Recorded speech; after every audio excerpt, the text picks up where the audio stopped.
Hello and welcome to History 342. Today I want to talk about the end of World War II, which of course is also the end of the Empire of Japan. The World War II is a really important moment in world history, and of course it's a very important moment in East Asian history, and it's a very important moment in Japanese history. 1945 in particular has this astonishing dividing line for many, many countries, and Japan is a prime example of this, whereas life in Japan before 1945 and life in Japan after 1945 are radically, radically different. Now, there's a lot of kind of aspects to this, one of which is the American occupation of Japan from 1945 until 1952, which John Dower's book, Embracing Defeat, is such a fantastic, fantastic treatment of. And by the way, there's a reason I'm giving you guys chapters from Dower's book. It's a fantastic book. I strongly encourage you to read more than the assigned chapters if you have the time, if you have the interest. Dower's book would also be a huge, huge help for your studies, for the essays, and for the final exam. But, Japan, the Japan that I grew up with, and the Japan probably that you guys grew up with, as a place, it's home to Nintendo, and they're not legally allowed to have an army, and they're economically very well off, and especially for me, when I was your age, when I was 18 to 20, Japan felt like the future, at a time when cell phones were pretty new, and we were still calling them cell phones. The Japanese had crazy ideas, like you could float you could wave your phone at a McDonald's and buy a Big Mac with it, and all these kinds of ideas, all these things that just are normal, for all of us now. And so Japan was a technology leader, it was an economic leader, it still is a leader in those areas.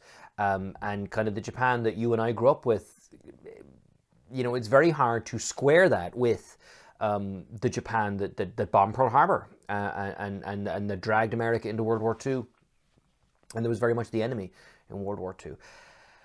And although your generation and mine have this huge distance from 1945, people who lived through that period, Japanese and Americans, kind of had to deal with this, in real time. So the end of the war is a very dramatic moment. And so I think there's a kind of a lot to talk about. I think, to talk about the build up to the end of the war. And I think we've already done a fair bit talking about this notion of, Japanese militarism and the extent to which it kind of hijacks Japanese modernity or Japanese society or Japanese politics or all the rest. And we'll talk about that more in just a minute or two. So that's important, the build up to the war itself. The end of the war, which is kind of, takes forever, but then is kind of suddenly, dramatically sudden. And then the impact of the war on Japan, which is absolutely immense. I mean, the impact of the war in Japan is horrifying. I mean, the impact of the war in the whole world was horrifying. But certainly to American GIs walking through Tokyo, the day after the war ended, the idea that city would be, the most modern, arguably the wealthiest, the most, one of the most culturally important in only 30 to 40 years, really. I mean, that would have just seemed preposterous to the average person walking around. The devastation of Japan after World War II was close to total. It was astonishing. Let's talk about kind of the build-up to the war, and a lot is or build-up to the end of the war, rather. And a lot is kind of hinging on this question of the nature of Japanese leadership and the extent to which Japan had become kind of a fascist country. Now, this is a major kind of point of concern to this day, especially in countries like China, which paid an enormous, enormous human cost, as well as economic cost in World War II. And of course, there's lingering, ongoing rivalries between the Japanese and the Chinese. So, and the Chinese Communist Party itself, which it is important to distinguish the Chinese Communist Party from China and from Chinese people. The Chinese Communist Party itself, which still controls China, of course, has very specific reasons for wanting to cast the relationship with Japan in a certain way. So with all that in mind, the question of whether or not Japan is fascist is a very kind of a loaded and a very interesting question. And there's lots of intellectual ways you can get into it. What does fascism mean? How do we understand fascism? Why would fascism be an exclusively European concept? Why would it be something that we only see in Italy and Germany when we're seeing aspects of it in Japan as well? And kind of the larger question becomes also the sense of like the inherent illegitimacy of fascism. And I think we see this in a short video clip from President Franklin Delano Roosevelt talking about unconditional surrender. first crack in the Axis has come. Mussolini came to the reluctant conclusion that the jig was up. He could see the shadow of the long arm of justice. But he and his fascist gang will be brought to book and punished for their crimes against humanity. No criminal will be allowed to escape by the expedients of resignation. Our terms to Italy are still the same as our terms to Germany and Japan. Unconditional surrender. Ahead of us are much bigger fights. We and our allies will go into them as we went into Sicily, together. And we shall carry on together. In the Pacific, we are pushing the Japs around, from the Aleutians to New Guinea. There, too, we have taken the initiative, and we are not going to let go of it.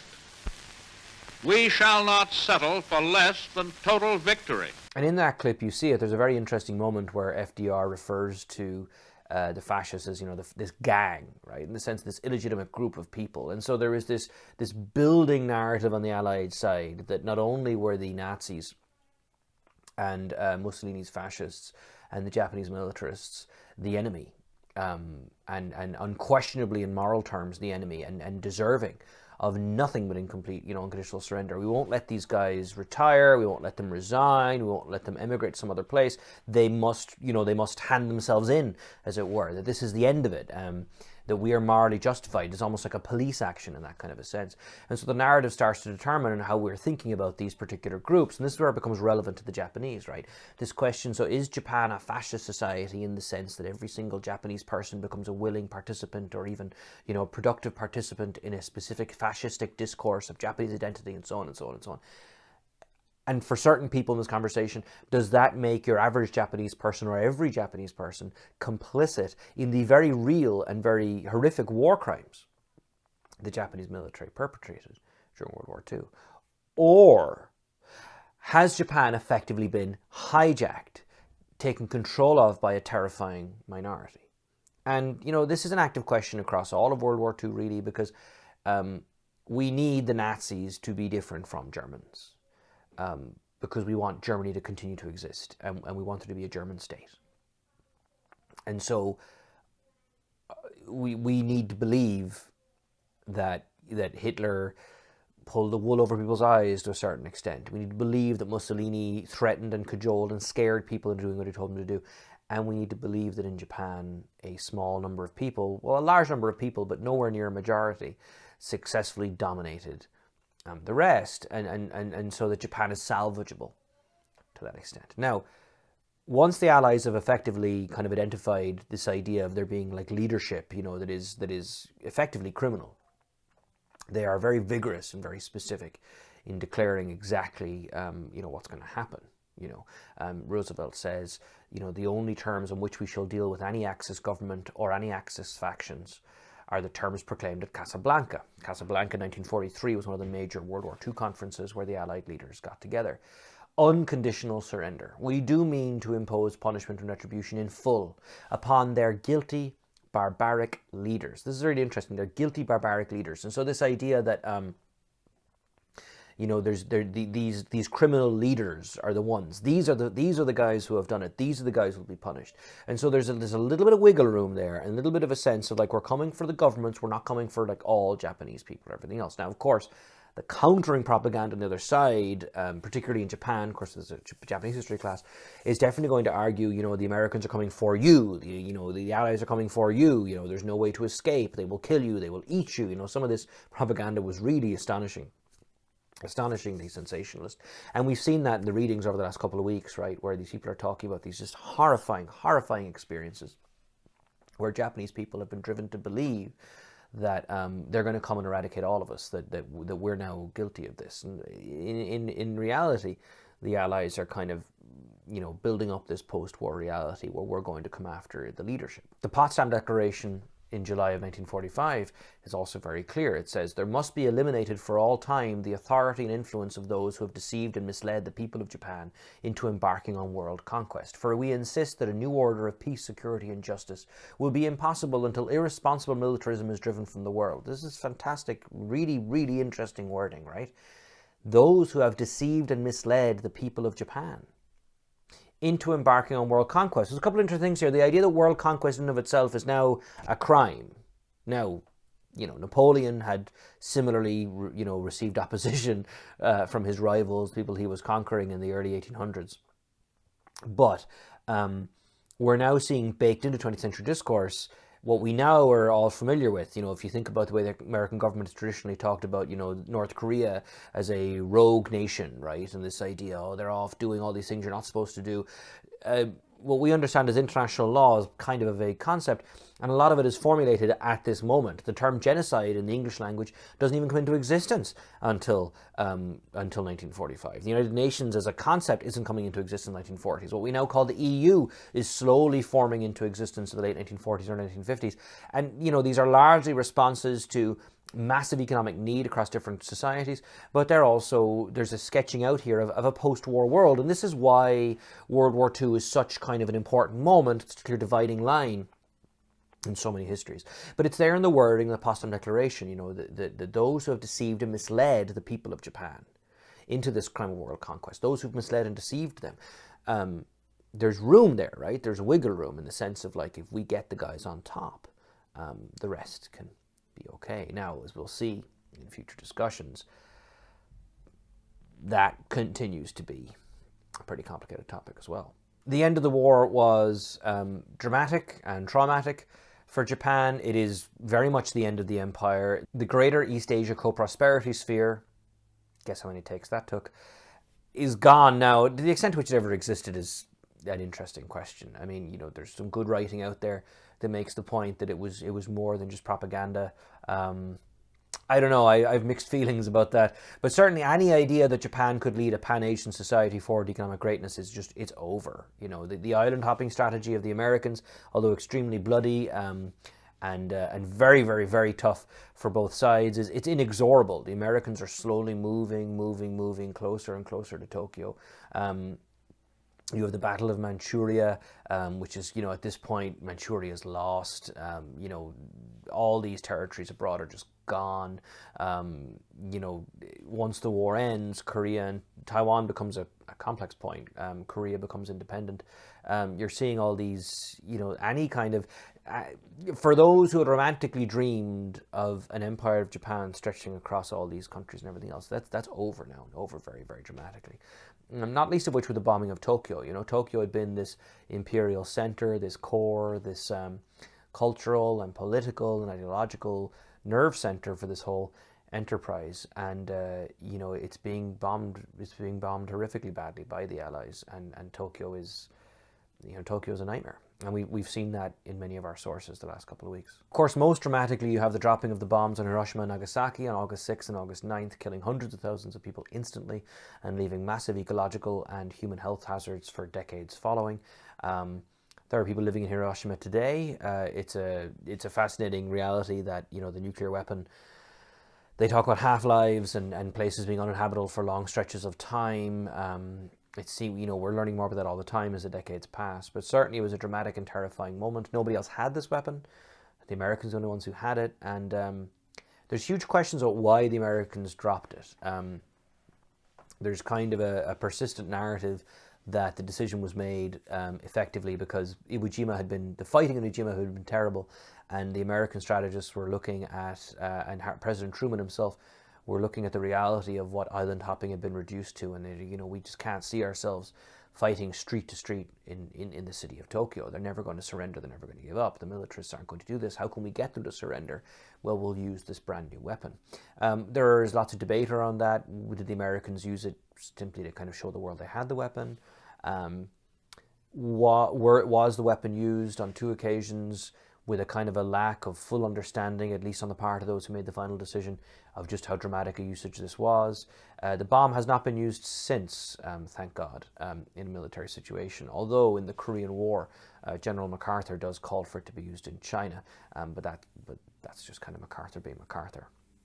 We're learning all about him in the readings to come. Once the bombs have dropped, that's it. The war is over. It's an astonishingly dramatic and immediate end to this huge conflict. And from the Japanese perspective, and certainly from a Japanese militarist perspective or a Japanese conservative perspective, it's the end to decades of this dream of expansion. You know, we've been talking in class, or we're talking before the break, you know, this 1895 against the Chinese, 1905 against the Russians, 1931 against the Chinese again, 32 and 37 against the Chinese again. There's this long run of Japanese military victories that brings a genuine sense of pride and achievement and success to lots of Japanese people, and this continues through the summer of '42 until the summer of '42, including, you know, the bombing of Pearl Harbor. Now, that's not to say that every single Japanese person welcomed this war making. In fact, that's definitely not true. But you know, so much about these histories are written after major inflection points. And the surrender in 1945, on August 15th, 1945, Emperor Hirohito, you know, he has no choice. Not just, of course, he's bringing the war to an end, but he's effectively, in one stroke, denying the legitimacy of the Empire of Japan, is more or less what he's doing. The Empire of Japan is now part of a fascist gang. It's part of you know, illegitimate rule, and rule is not welcome in a post-war world. That's kind of the intriguing thing. It's a very famous statement. He goes on the radio, and most Japanese had never heard his voice before. Dower begins with this in his book, and he famously says that the war has not turned in Japan's favor. It's an astonishing understatement. Japan was devastated by the war. 40% of their urban area was gone. Most Japanese buildings in the cities were made of wood, and so conventional bombing just ripped through the cities and set the fire ablaze. There are extremely difficult sources in Japan at War and oral history that talk in detail about this, about people losing family members, losing children, all these kinds of terrible, terrible things. Because you see, the bombs would be dropped and the flames would then just ravage the city for the rest of the night and for days at a time. 9 million Japanese were left homeless. Almost 3 million Japanese were dead as a result of bombing campaigns and the inexorable march of the Allies into Japan. Beyond that, you had more than 6 million Japanese stranded abroad. War veterans came back to a very, very kind of uncertain reception. People weren't sure how to treat the war veterans. They, of course, had left off. You know, we've seen this in our sources. They departed Papua New Guinea and all these places on a tide of ideological enthusiasm, on a tide of highly propaganda-driven kind of, you will give yourself for the nation. And they come back to Japan and nobody really wants to talk about it. You know, nobody... You know, there are Japanese who feel relieved and liberated finally to have escaped this kind of militarist, propaganda-driven narrative of Japanese aggression. There are those who perhaps bought it hook, line, and sinker, but no longer want to be seen to be part of that narrative. But people are afraid and not sure what to do. They know for sure they can't throw parades for these guys, and of course they lost the war, right? They lost the war. You see it all over Japanese society, especially in the cities. There's large numbers of war orphans, you know, children who are roaming the streets looking for cigarettes and jobs and ways to make money and everything else, and there's no one to take care of them. And in a society that supposedly had this, you know, highly Confucian kind of ethos and everything else, how do we handle this? So the reality of defeat is a very, very difficult one for the Japanese to swallow. And then finally, before I go, it's going to come in the next couple of classes, the Cold War immediately is brewing in East Asia. The United States occupies Japan from 45-52 and effectively sets Japan up as a stalwart American ally in the Cold War enterprise. So that's all to come. Discussion question before I go. So, a fairly simple one. I worry about the simple ones. I worry they're hard to answer. Pick a way, or pick a specific way to contextualize Japanese defeat in World War II in the Japanese context. How does defeat in 1945 help us further understand, or how does it color or influence our understanding of Japanese history in the 50 years previous, from the very end of the 19th century onwards? Thanks for watching.